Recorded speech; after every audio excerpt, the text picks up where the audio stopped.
Hello aspirants, welcome back to Global Online. Myself Nihal. So this is the part 3 of current affairs session in which we will be learning some important and expected current affair questions from People Development and Environment Unit. Okay, so as you must be knowing, or if you are not knowing, I will tell you. Unit 9, 10 and 8 as well, that is ICT.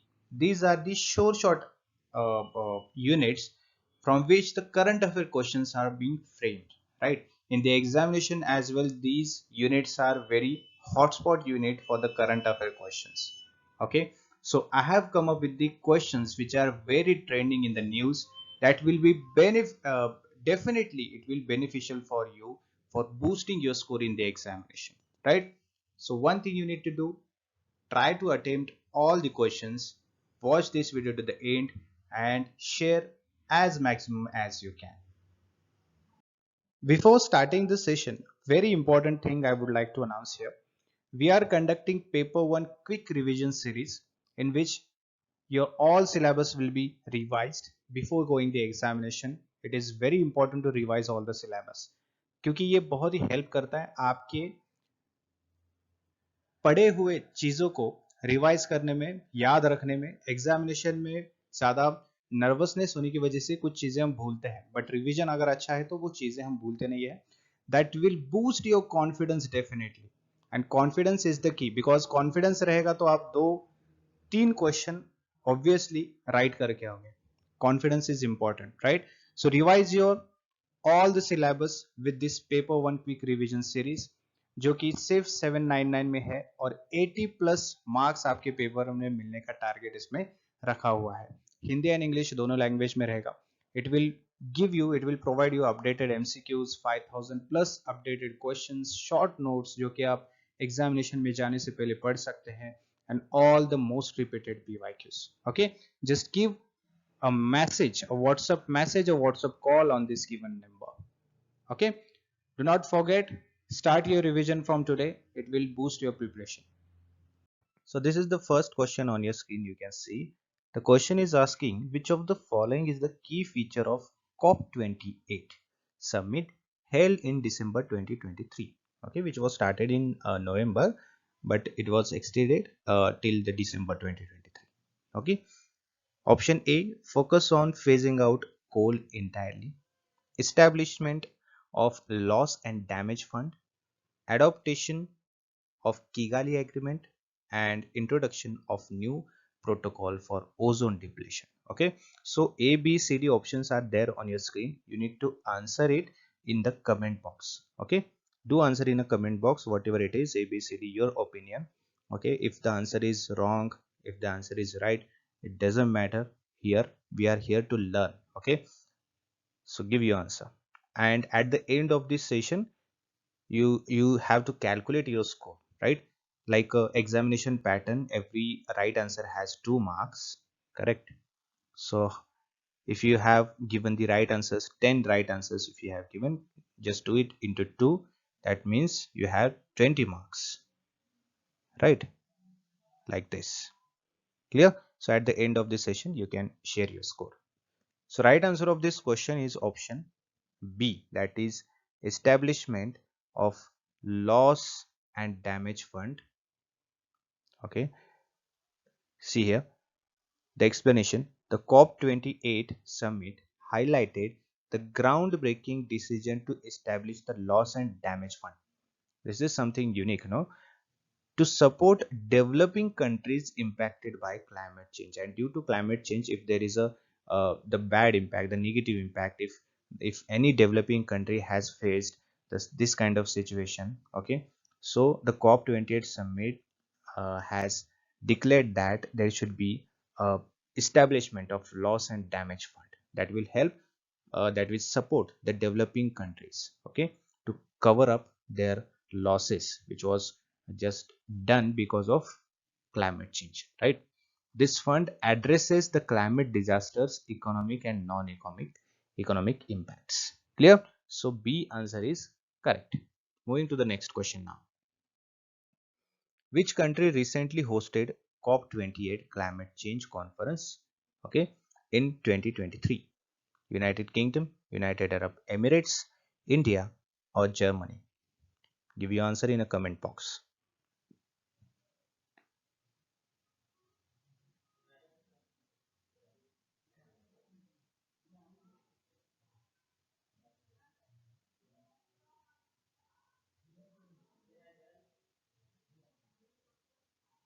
So option B, United Arab Emirates is the correct answer.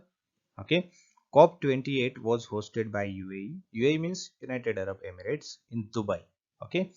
Focusing on global efforts to combat climate change and review the progress of Paris Agreement. So basically, the COP28 was hosted by UAE, and the focus of this COP28 was on combat climate change and progress of Paris Agreement. Okay, the key discussion included energy transition, climate finance, loss and damage funding. Okay, so the key elements or the key points that have focused in the COP28 was the loss and damage fund that we have seen in the previous question. Then energy transition is there, and climate finance is there.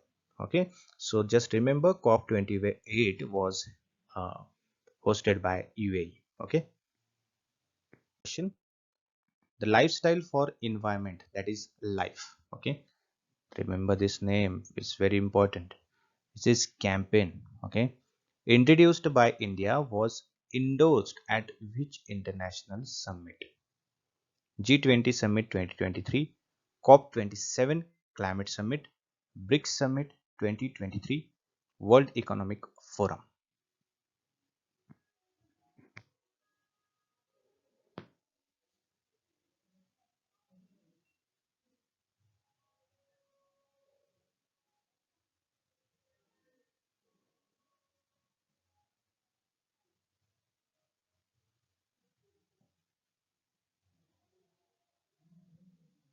Just give your answer in a comment box.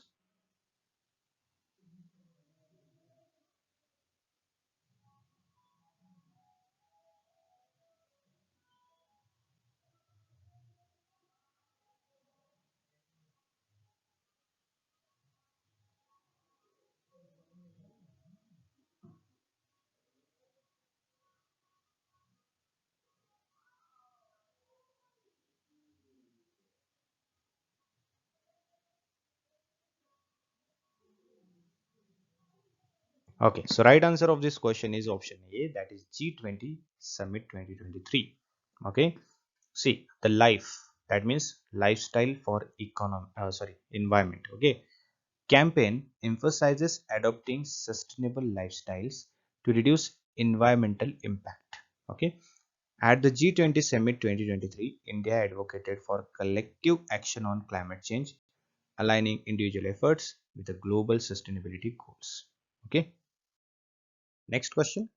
In 2024, the Intergovernmental Panel on Climate Change IPCC released its sixth assessment synthesis report. What is the main conclusion? Okay, global temperatures are global temperatures are stabilizing. Urgent action is required to limit global warming to 1.5 degrees Celsius. Renewable energy adoption has plateaued, and the carbon emissions are decreasing globally. Okay, so give your answer in a comment box.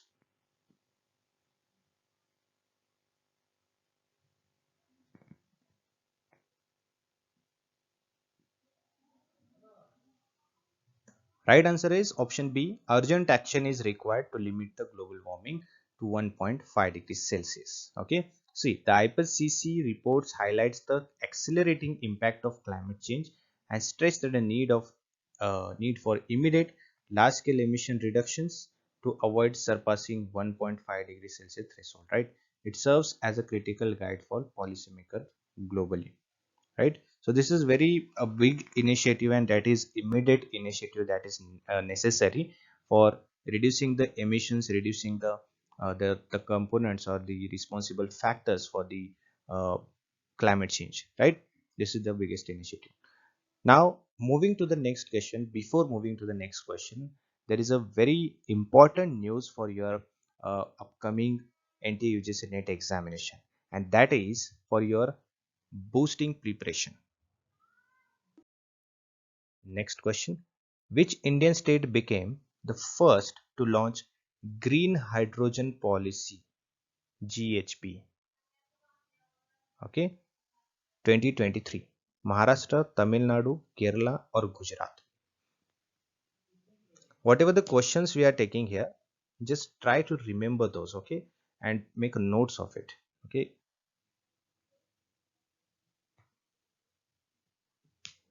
And the people who are watching this video for the first time, if you need PDF of those lectures, just join the course, the paper 1 course. You will get all the PDF of lectures, okay. So right answer of this question is Kerala. Getting it? Kerala जो है, केरला ने launch किया है green hydrogen policy to promote energy and reduce reliance on fossil fuels. Okay, so basically green hydrogen policy was introduced just to minimize the use of fossil fuels and the dependency on fossil fuels. Okay, the policy incentives investment in green hydrogen production and aims to make Kerala a leader in renewable energy adaptation, contributing to India's net zero goals. There is another question on this net zero goals. Okay, we will discuss later. So remember this thing, green hydrogen policy in India, the Kerala was started first. Okay, Kerala has launched this green hydrogen policy to reduce the dependency on fossil fuels. Okay, also the policy incentivizes the investment in green hydrogen production and aims to make Kerala a leader in renewable energy adaptation. So basically, Kerala is the state who is leading in India for green hydrogen policy. Okay. Next question. Next question. Which of the following global initiatives aims to achieve net zero emission by 2050? Okay. Paris Agreement, UN REDD plus program, Race to Zero campaign, and Kyoto Protocol. Give your answer in a comment box.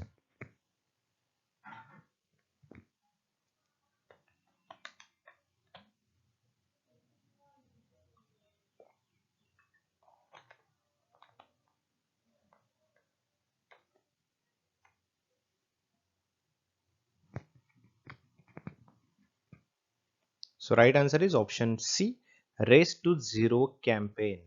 Okay. See, the Race to Zero campaign is about, it is led by United Nations.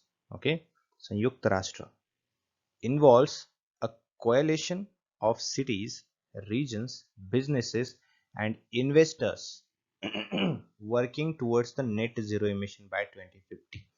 Okay, it supports the Paris Agreement goals by driving immediate climate action. Actually, this is the very biggest initiative, Race to Zero campaign. That means the big, okay, the big companies, the big businesses, the big regions, the cities, everyone is coming up together to combat, okay, to combat uh, climate change actions. Okay, sorry, not climate change actions, to fight with the factors which are responsible for climate change, right?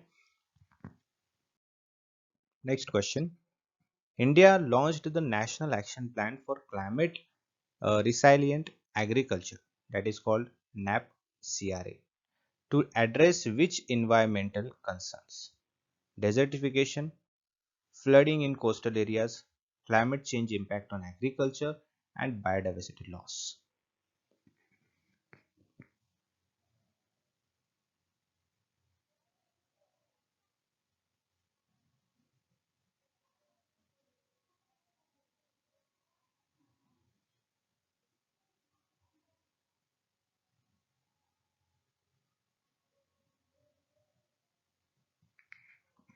So right answer is option C, climate change impact on agriculture.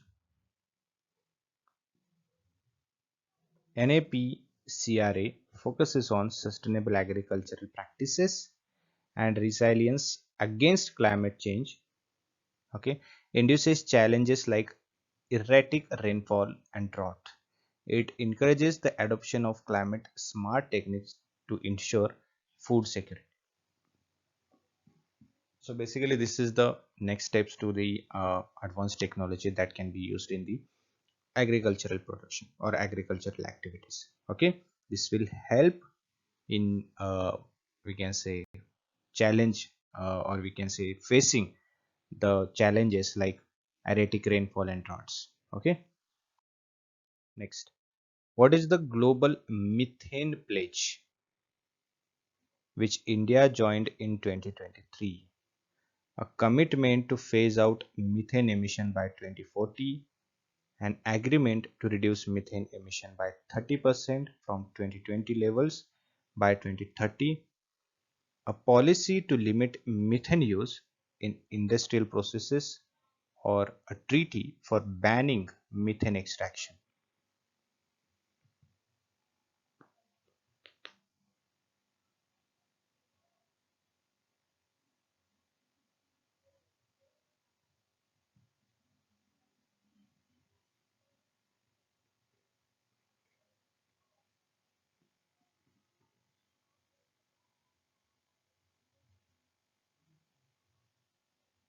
So, the correct answer of this question, global methane pledge, okay, it is about an agreement to reduce methane emission by 30% from 2020 levels by 2030. मतलब 2020 का जितना level था उससे कम करना है methane emission 30% तक कम करना है कब तक 2030 तक. Clear? The global methane pledge aims to cut methane emission, right? That is the major initiative and the name of this is the global methane pledge. Okay, इसका aim ही है methane emission को कम करना, a potent greenhouse gas by 30% to slow global warming. Okay, India's participation underlines its commitment to climate action and complements its broader environmental goals, right? So that is the explanation of this question. Next question, which organization published the State of Global Air Report 2024 highlighting air quality trends worldwide? Okay, UNEP, that means United Nations Environment Program, WHO, that means World Health Organization, HEI, that means Health Effects Institute, and IPCC, that means Intergovernmental Panel on Climate Change.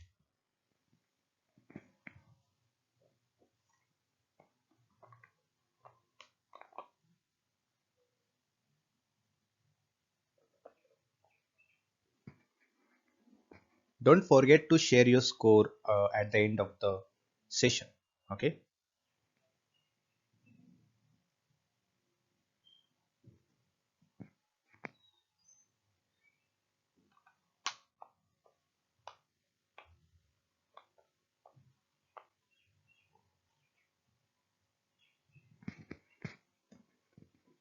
So right answer is option C, that is Health Effects Institute. Okay. See, the State of Global Air Report 2024 by HEI provides data on air pollution levels, okay, its sources and health impact globally. So basically the responsible factors which are there in air, okay, which are emitted in air, and the result is the health problems. Okay, it is the report is published by the HEI, okay, and the data is provided by HEI. It underscores the urgent need for policies to tackle pollution and improve the public health. So basically the real condition or the current condition of air quality we can say, and the pollutions that are emitted, that is there in the air, okay, will be calculated and will be the report will be published, the report will be prepared, okay, and through that we can take decisions through uh, to tackle the pollutions and improve the health, public health, right? So that is the main purpose of State of Global Air Report. Okay, next, India's national bioenergy mission focuses primarily on harnessing wind energy, utilizing biomass for renewable energy, promoting biofuel powered vehicle, conserving biodiversity in ecosystem.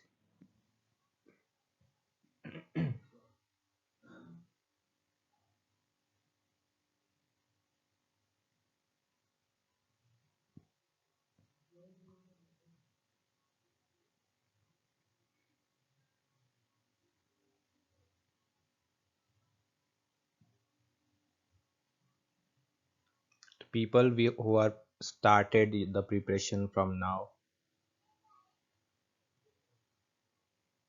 join the complete paper 1 complete course, the paper 1 test series course, okay, through this mobile number.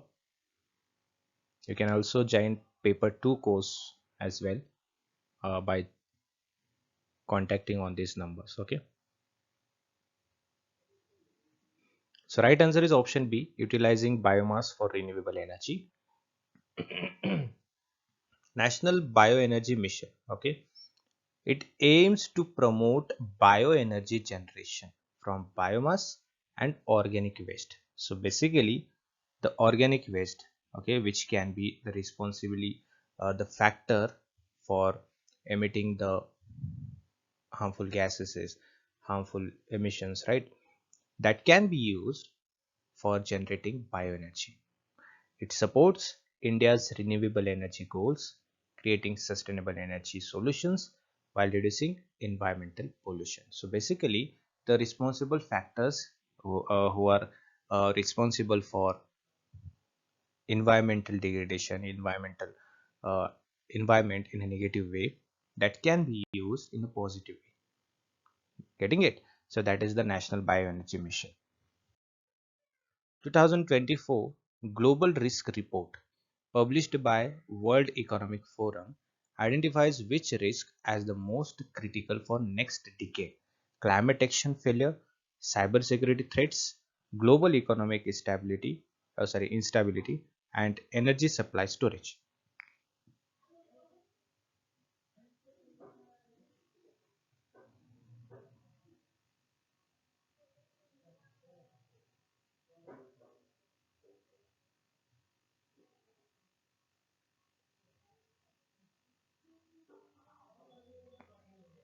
So right answer is option A, climate action failure. Okay, this could be a very critical one for next decades. The report underscores climate action failure as the most severe risk due to delayed mitigation efforts. Okay, we have a mitigation policies, we have a mitigation strategies, but we are lacking to implement them in a proper way, right? And delaying the mitigation strategies and efforts, right? So that can be a major reason for climate action failure in the next decades and all. This highlights the needs for urgent international cooperation and investment in renewable energy and sustainable practices. Otherwise, you know, which Indian city topped the Sustainable Development Goals (SDGs) Urban Index 2024? Bengaluru, Chandigarh, Surat, Shimla.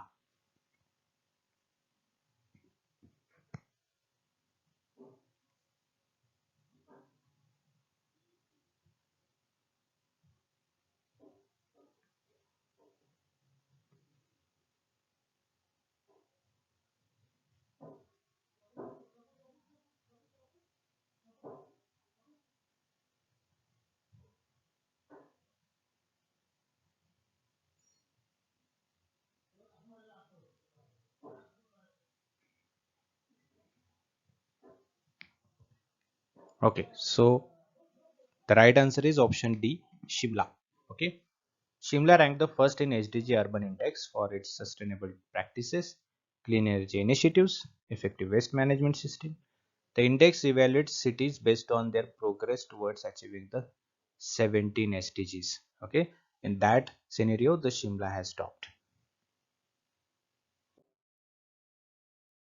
Which Indian state became the first to achieve 100% renewable energy capacity utilization in 2024? Karnataka, Tamil Nadu, Rajasthan और Himachal Pradesh.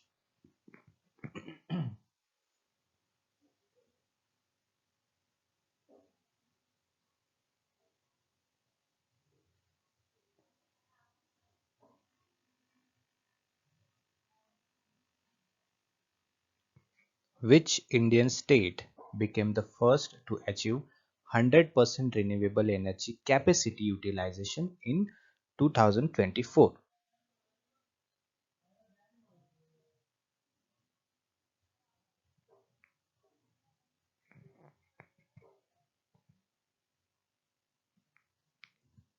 Rajasthan is the correct answer.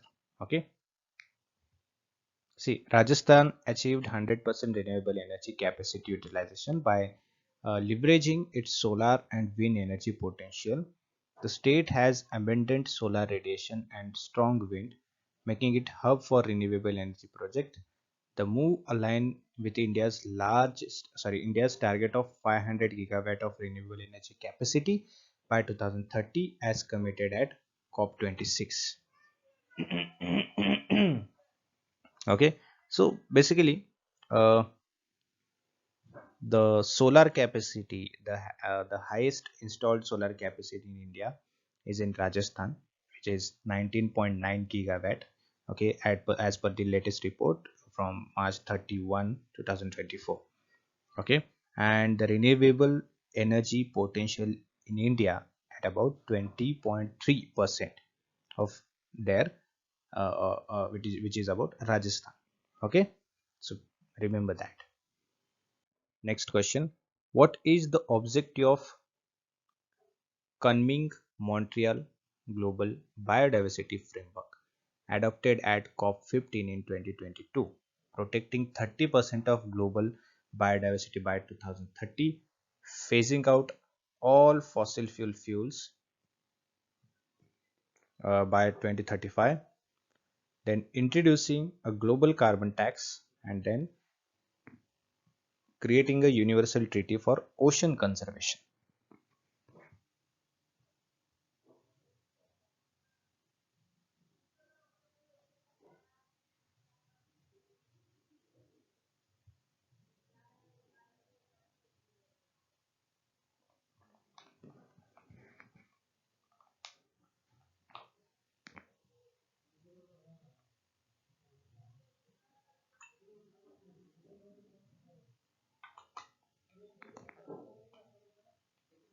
So right answer is option A, protecting 30% of global biodiversity by 2030.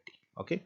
See, the coming Montreal Global Biodiversity Framework is a landmark agreement to protect 30% of terrestrial and marine ecosystem by 2030, termed the 30 into 30 target. Okay. ये याद रखना, ये बहुत important है, 30 into 30 target. Okay, that means 30% protection by 2030. Okay, it addresses biodiversity loss, ecosystem degradation, and need for sustainable resource use. Okay, then the framework emphasizes equitable sharing of benefits from genetic resources and sustainable financing. Next, which river was declared a legal entity by Uttarakhand High Court in 2024? Ganga, Yamuna, Alaknanda, and Mandakini.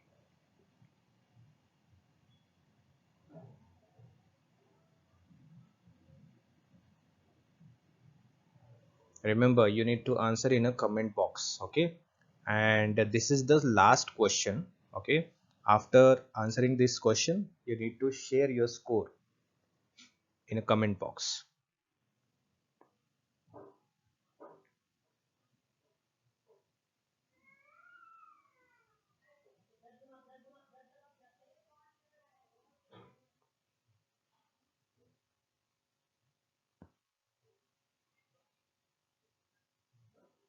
So the right answer is option D, Mandakini. Okay.